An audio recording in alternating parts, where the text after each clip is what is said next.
Bonjour Martine. Nous nous connaissons déjà et tu vas rapidement savoir qui je suis. Rentrons dans le vif de mon sujet. Oui, je t'écoute attentivement. Vous avez bien des soucis, mes chers frères de la terre, et je vous vois bien tristes et fatigués de ne plus pouvoir vous voir comme avant, vous toucher comme avant, aller et venir comme avant. Bon nombre d'entre vous sont dépressifs, stressés, anxieux, désespérés, et d'autres très en colère d'une situation qui leur échappe et qui semble échapper à la planète entière. Et si cela concerne la planète entière, vous vous demandez, et à juste titre, mais qu'est-ce qui fait que nous en soyons arrivés à une telle situation ? Et surtout, comment en sortir? Et comment ne pas reproduire les mêmes effets dévastateurs, tant pour la santé que pour l'économie et la communication des hommes entre eux? On vous y prépare d'ailleurs. Oui, les causes, quelles sont-elles? On vous le dit sans réellement les développer, puisque c'est l'arrivée des vaccins qui occupe le plus le devant de la scène. Mais personnellement, je me suis intéressée aux causes elles-mêmes, et je vais donc vous livrer le résultat de mes recherches. Plusieurs paramètres conjugués entre eux sont à l'évidence à examiner. Le changement climatique qui perturbe l'équilibre des écosystèmes que vous-même vous perturbez par vos explorations, vos exploitations excessives des différentes ressources de votre planète, vos mauvais choix économiques de développement en agroalimentaire, en technologies coûteuses, en matériaux polluants, etc. Et hélas, votre absence quasi totale, malgré vos différentes prises de conscience qui font l'objet de réunions internationales prometteuses en décisions concertées, non suivies d'effets dans la pratique. Votre inertie donc, à ne prendre des décisions que d'une façon timorée, donc sans réelle perspective à plus long terme de la catastrophe qui vous attend. Je dis bien catastrophe.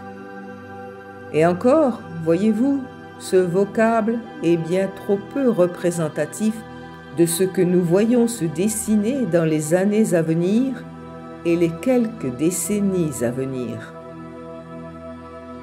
Pourtant, les scientifiques vous alertent depuis les années 70 environ, et même avant cela, comme les écologistes, toujours mal perçus, étiquetés politiquement, et eux-mêmes, entre eux, incapables de parler le même langage. Nous-mêmes, nous vous disons notre inquiétude et notre crainte de vous voir être très malheureux, et ce, dans peu de temps. Et pourtant, il vous faudrait, en fait, non pas revenir en arrière, vous ne le pouvez pas, ce qui a été fait est et restera. Mais freiner, et encore, ce sera difficile, à mon avis, au vu de vos décisions prises en matière de protection de la planète. Mais juste envisager avec lucidité que si vous ne changez pas de modèle de société, en revenant à l'essentiel, je veux dire l'harmonie, la juste mesure en matière de consommation, à beaucoup plus d'humanité et d'entraide, vous ne pourrez pas continuer à exister sur une planète qui se meurt. Et où irez-vous? Sur la Lune, sur Mars? Vous vous voyez vivre sous cloche? Vous l'êtes déjà avec le virus. Il est vrai qu'il faut bien un début à tout, comme vous dites, n'est-ce pas? Et vos enfants, les enfants de vos enfants, vous y pensez, il est vrai, quelque peu, mais vous avez déjà tant à penser, à rester la tête hors de l'eau, que je comprends que face à l'urgence, l'avenir de vos enfants, donc ce que vous leur laisserez, peut rester en second plan. Alors, vous pourriez me dire, nous savons déjà tout cela, et vous ne nous apportez rien de nouveau. Oui, je l'entends, et je vous comprends. Mais la solution, les solutions, car il en existe tout de même quelques-unes, vous êtes les seuls à pouvoir les mettre en œuvre. C'est de vous dont il s'agit. Mes bien chers frères, c'est vous qui êtes incarnés et qui avez besoin des éléments terre, eau, air, feu. Et si vous examinez ces 4 éléments essentiels à votre survie, et je ne vous parle pas de l'élément divin lui-même, quel constat pouvez-vous faire? Ce n'est pas très brillant, n'est-ce pas? J'en conviens. Alors oui, mes bien chers frères de la Terre, mobilisez-vous, rejoignez les mouvements contestataires, adhérez à des organisations de défense pour la planète, pour la sauvegarde de la nature, etc. Vous disposez d'un tissu d'associations, de fondations, de groupes de pression, de ce fabuleux outil Internet qui, bien utilisé, est générateur de propagation et de diffusion de bonnes idées, de belles intentions d'entraide, etc.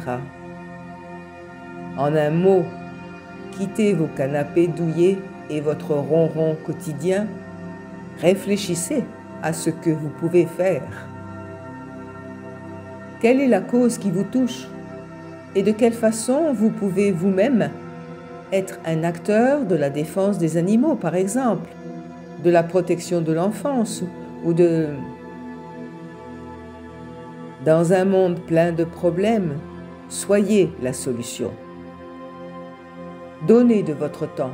Vous avez tous des talents dont vous ignorez même l'existence. Partagez-les. Fédérez autour de vous d'autres acteurs pour le changement de société. Échangez. Votre existence s'enrichira et vous sentirez alors que vous avez votre part à faire dans ce qui vous semble peut-être trop tard. Mes bien chers frères de la Terre, je vous remercie de votre attention et je vous imagine déjà à penser à ce que vous allez défendre comme cause ou de quelle façon vous allez participer à votre niveau au mouvement qui est celui du changement de paradigme. Votre frère de lumière et des étoiles, assez bavard, et je m'en excuse, Patrice.